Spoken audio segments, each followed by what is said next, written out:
Okay, it's ready to go. All right, perfect. Good evening and welcome to the speaking section of your IELTS exam. Today I will be your examiner. And first of all, could you tell me your full name, please? My full name is Camden LeGrand Long. And what can I call you? You can just call me Camden. Mhm.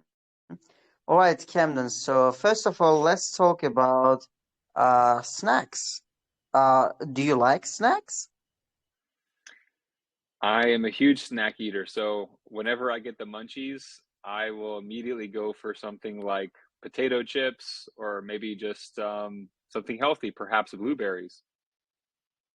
Okay, nice. And what's your opinion on snacks between meals? Um, it all depends on what type of snack it is. I don't see any harm with having snacks in between meals as long as it is relatively healthy, like some fruit or some type of oatmeal, something like that.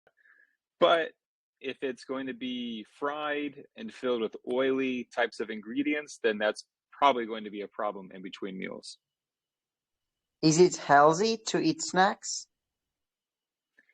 Yes, I would say that it's healthy to eat snacks because Um, well, if we look at people's appetite, like for example, I'm 191 centimeters and I have a very fast metabolism, so I have to be careful with my blood sugar. But as long as the snack is substantial with nutrition and vitamins and minerals, then I can greatly benefit.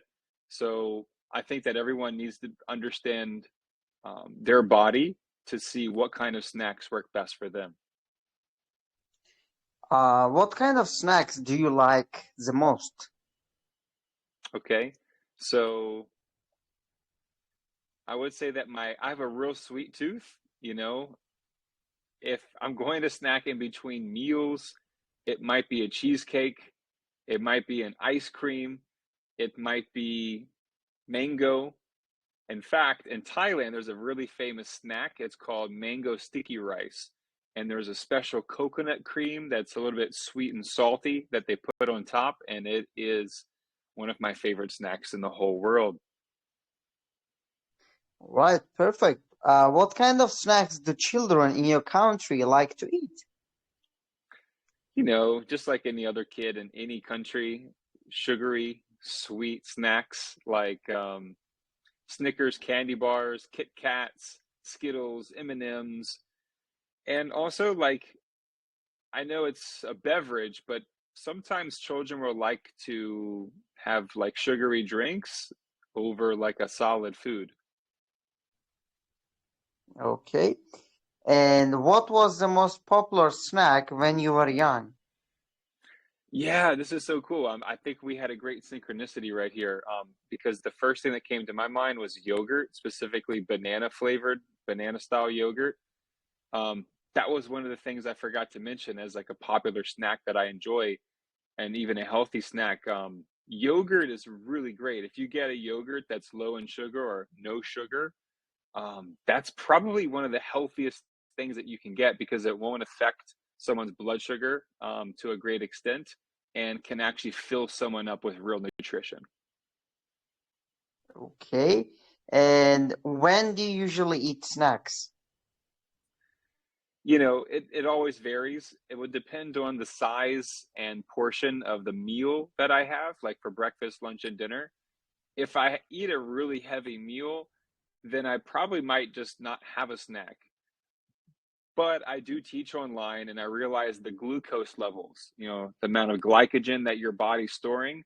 So even though I need my macronutrients, proteins, and fats, I cannot neglect carbohydrates because if I have mango as a snack, it can actually provide a great caloric intake, but also the energy to keep going. Wow, awesome. An interesting question. Did your parents allow you to eat snacks when you were young, Camden?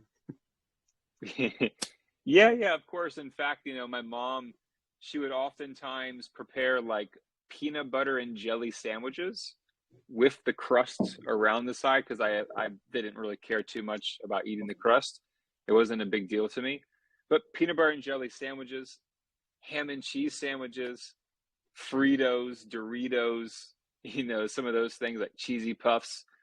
But I was not allowed to have like sodas and Coca-Colas and super junky food. I mean, I had cookies and, cakes occasionally, but it was not overkill. Okay, perfect. And what snack do you think will be like hot in the future? Will be like people's favorite? Well, what's really popular nowadays because people are more health conscious. This may seem as a surprise to you when I say this, but there's a guy named Laird Hamilton, and he has a company called Laird Superfoods, and it does focus primarily around coffee, but there's something extra special. He's an athlete, and so he started to formulate his own recipe where it has coconut cream and different types of like there's like an algae, and there's a couple of other things like cacao powder, turmeric, which is very good for anti-inflammation. So in essence, he's turned coffee, which is a daily habit that people have, having a cup of coffee, but turning it into something healthy that has calories, has good fat, has protein, has vitamins and minerals. So I would say that people are looking for convenience. So if there's any food, any type of snack in the future, I think it's going to be liquid based because it's easy, it's fast, and on the go. Wow, perfect. Great vocabulary. I hope they wrote them down. Okay, yeah, guys. Now we will move on to the part two and make sure that you write down all the amazing words that he's using, because today we have more time and we will analyze each word and how to use that in your speaking. All right, now let's move on to the second part of your speaking test. And I sent the question to the channel. Okay, I'll take a look. Mm-hmm. Describe a person you met at a party and enjoyed talking with. Yes. Okay, so let me go ahead and get started, right? You have a minute for preparation. Okay, thank you. Yes.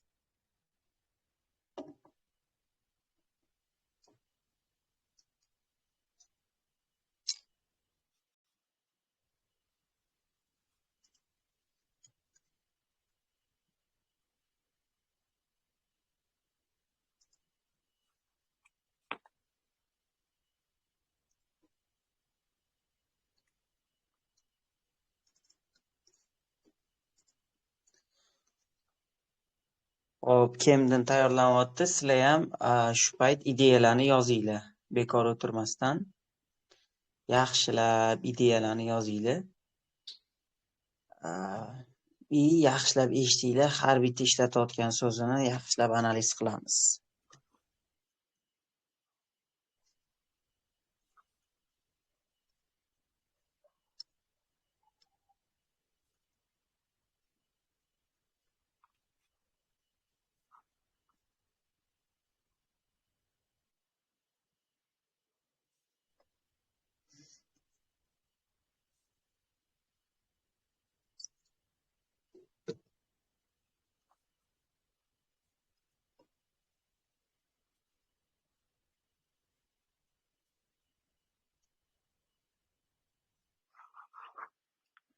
All right, your preparation time is up.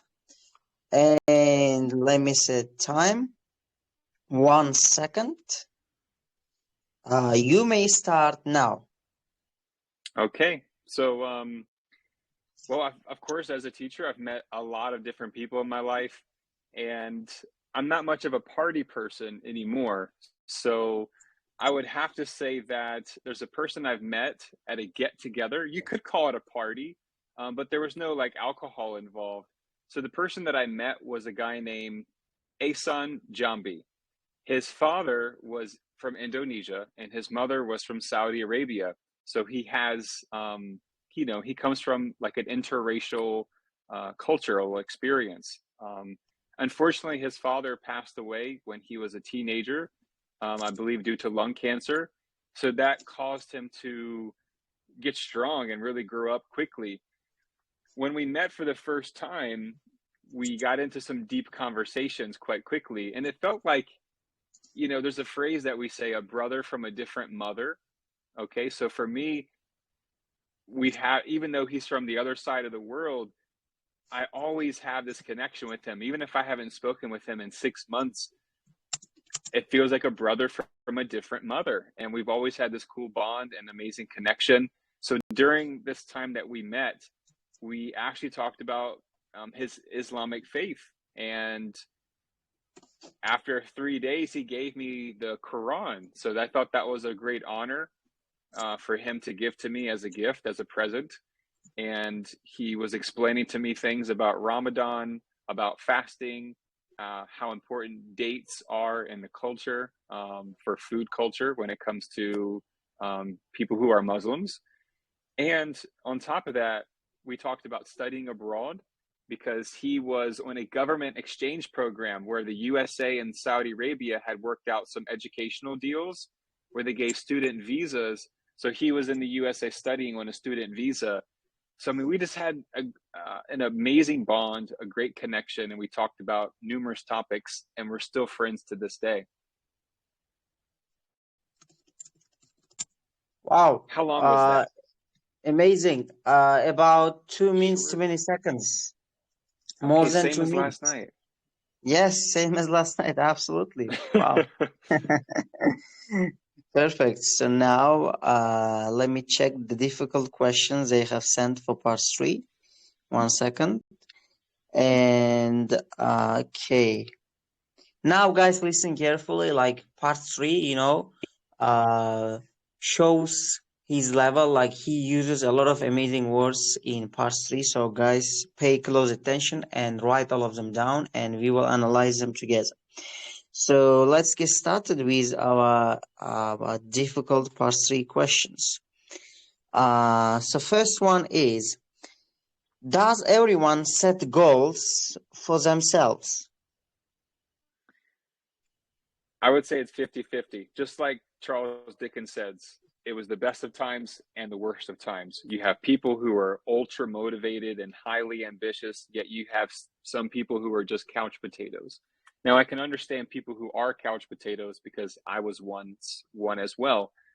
But there's no excuse. If you're not where you want to be, then you have to set goals and reasonable, practical steps to reach those goals. And if you do, then you're going to be happier and live a better life. All right, perfect. Next question is, which is more important, personal goals or work goals?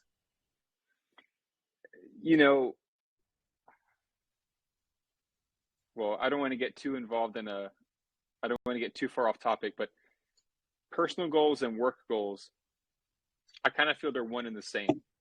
Because yes, work-life balance is talked about often in the entrepreneurial world, but when you love what you do every day, I can see it just blending in. Like you don't need time off away from your work. But if you, like, for example, my work is teaching, helping students. So those goals of helping students become better English speakers is a bit different than perhaps me maintaining my body weight or going to the gym every day.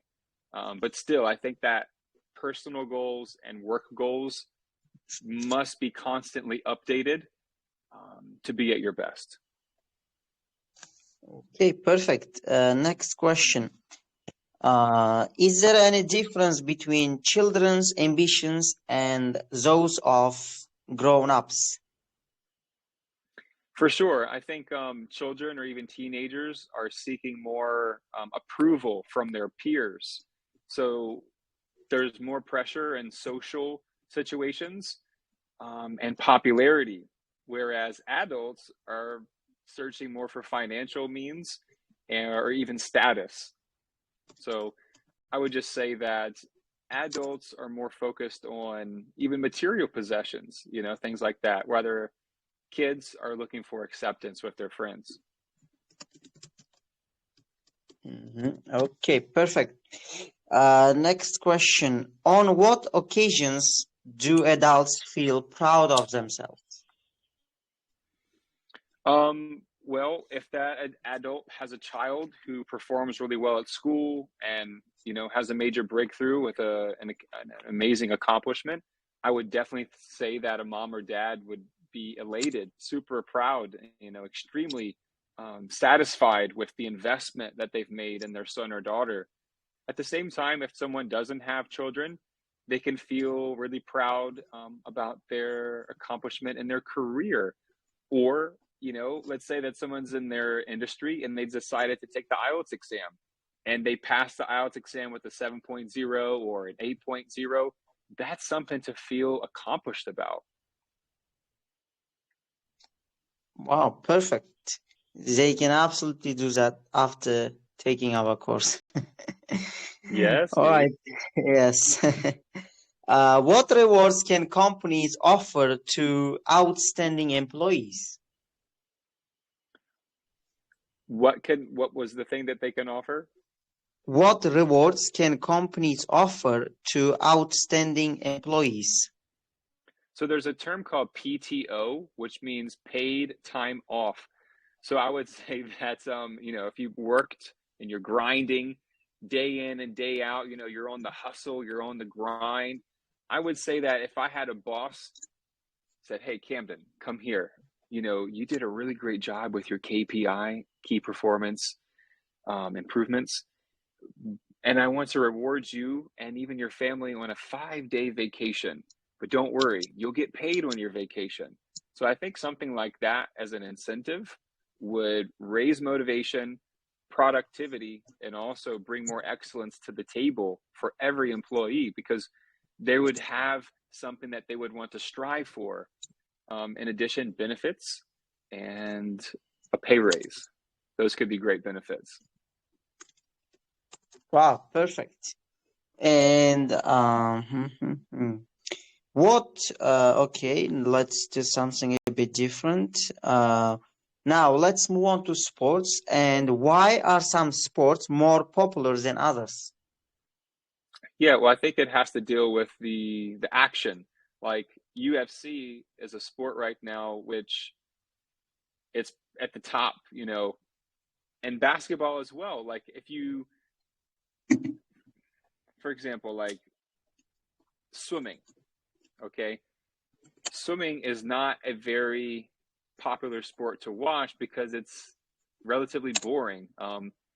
Just like so endurance, I'm trying to say like endurance competitions, things that take a long time, but like sports like basketball, baseball, UFC, boxing, or even soccer, because at least the ball is moving constantly, I think something like that will keep people's attention. So I believe that the audience wants to be captivated with the sport that they're watching. And if they're not, then they're just going to turn the channel. Okay, perfect. Next question. What do you think about sport facilities in your city? So the sports facilities in my city, they're some are outdated, yet some are modern.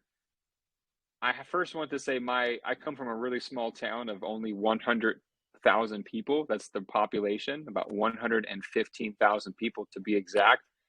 And for the longest time, there was not a lot of great places to go swimming and for exercising. But finally, the government has made some great investments into the local businesses and also the infrastructure. So now there's more gyms, there's cleaner swimming pools, and even there's a place called the Boo Williams Sport Complex for like at-risk youth.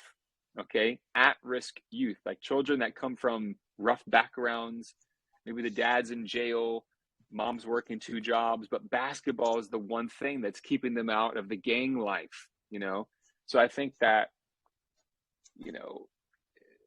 having those types of things in my hometown are really important. Okay, perfect. And what can the government do to improve sport facilities?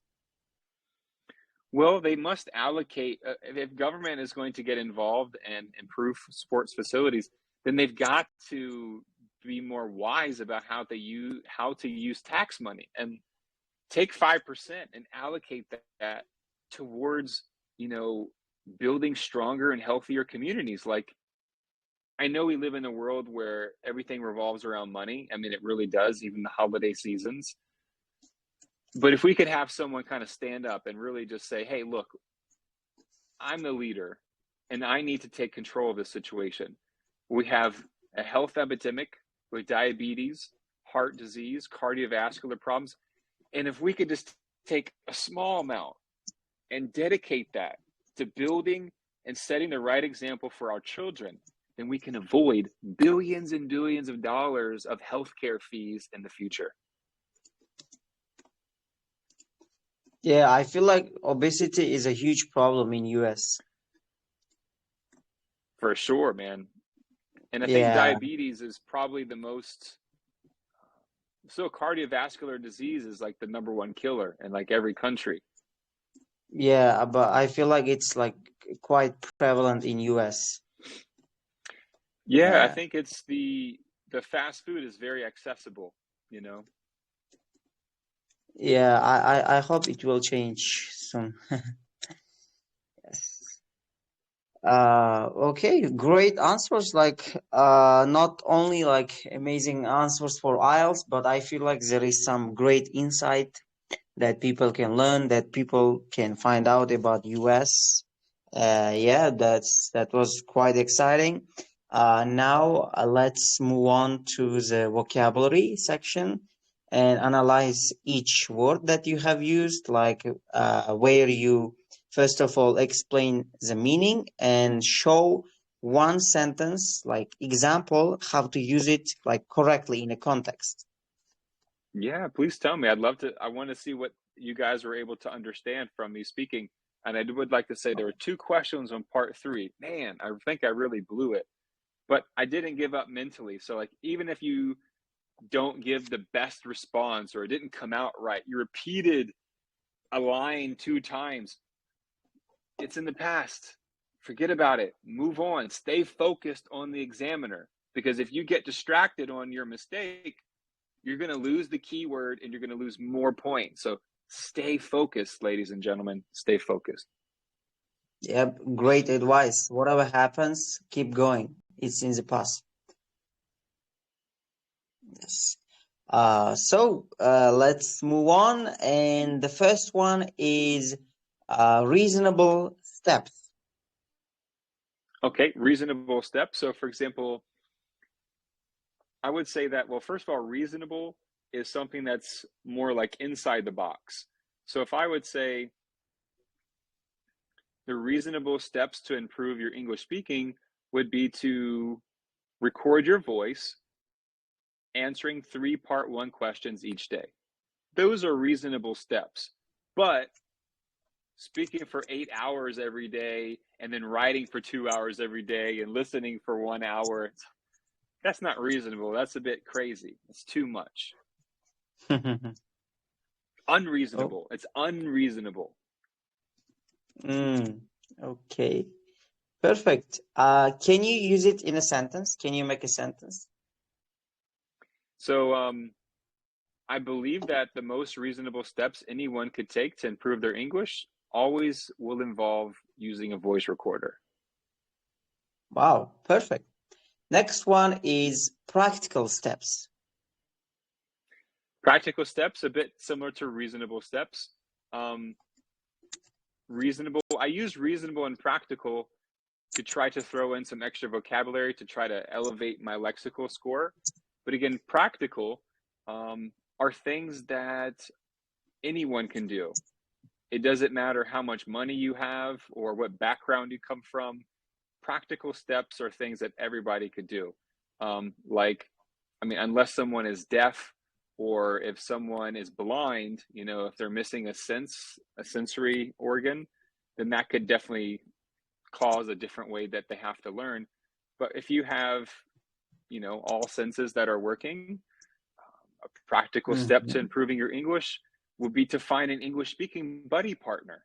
If you could find a partner that you could speak English with for, say, 10 minutes each day, I think that would be a practical step. Yes, or getting our upcoming course. Yeah, that's Yes, super practical because yes, the way that we offer our course is very simple to follow. It's not going to be yes, something that's rocket science. yeah. And actually, yesterday after you left, I talked with the audience about the course. I asked like, which one do you want? Like only speaking or full IELTS like intensive course where it includes all sections like taught by me and you, like intensive course. And like the majority of people opted for like full intensive IELTS course which includes all sections. I think that's great because vocabulary and verbs, like vocabulary is important, adjectives and describing, but I've also realized a lot of students are missing quality verbs. And I think that in our course, you guys are going to be able to express yourself in new ways that are really going to catch the examiner's ears. Because remember, the examiner has heard so many responses. And the only way to really climb over 7.5, 8.0, I mean, Shazad, you can explain more, but you have to say things that the examiner's never heard. Like if you're just saying the same stuff, you could still get a 6.5, maybe a 7, but if you want to be outstanding, you got to have the X factor. Yep, absolutely. You gotta stand out from the crowd. Yeah. It's Okay, true, man. perfect. Next one is maintaining body weight. Yeah, so there's something called a yo-yo diet. Like, let's say someone gets really overweight, like 15 or 20 pounds over their normal body weight, and then they drop the weight really quickly. That's called like a yo-yo diet. But for this case, maintaining body weight is keeping the same weight. So I weigh about 80 kilograms, and I will maintain between 78 kilograms to 82 kilograms. And that's been my body weight for the last like 10 years. So keeping the Mm. same, maintaining. Okay, perfect. Next one is seeking approval. This is good. So, like, think about if you ask your parents for something like, hey, mom, dad, can I go to my friend's birthday party on Friday? Well, who's going to be at the party? Just my friends from school. What about the mom and dad? Where are the mom and dad going to be? Are they going to be present? Of course, their mom and dad are going to be there the whole time. You can come if you want. No, we don't need to go. We trust you, young. We trust you, son.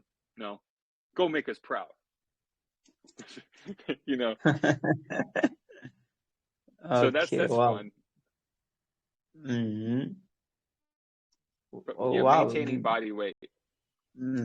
Great explanation. Can you make a sentence with seeking approval? Oh yeah, sorry. I just got sidetracked there. You see, that's how my brain works. Sorry, seeking approval. So yeah, Yes. if you asked your mom and dad, that's how I'm so crazy sometimes. Sorry. If you ask your mom and dad for their approval, you're asking for yes or no. That's all. Hey, mom, dad, can I go to this birthday party? Sure, why not? That is seeking approval. You're asking, can I do this? Yes or no? Hmm. Perfect. Can you make one sentence by using that? Yeah, so I remember when I was in high school, I was constantly seeking approval from my mom and dad so that they would allow me to go to the cinema with my friends.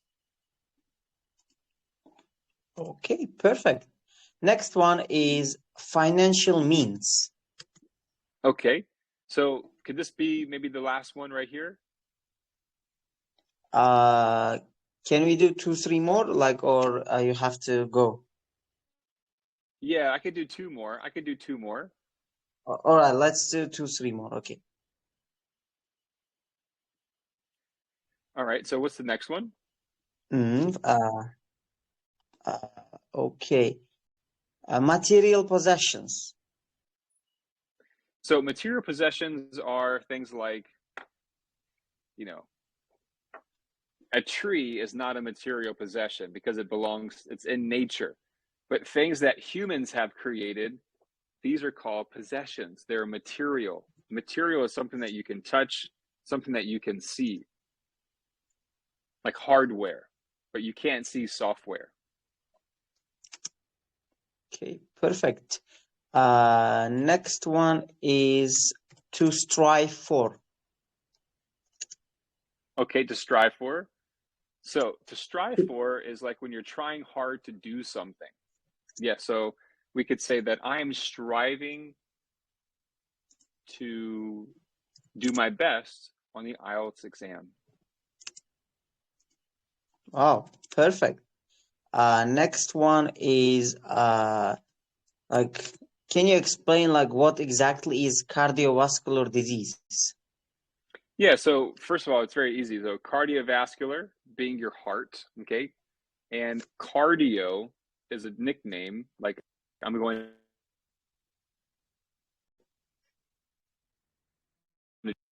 like vascular has to deal with your veins, the amount of blood. So cardiovascular is the blood, and of course related to your heart. Okay, perfect. And the last one is major breakthrough.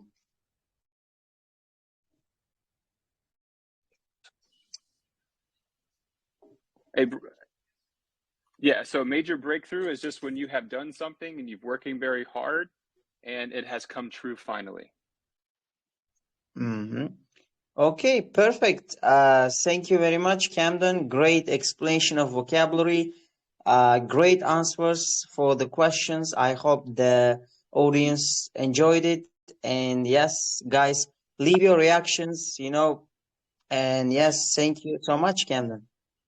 Thank you guys so much, and we'll be back for another one very soon and talk to you guys. Have a great night.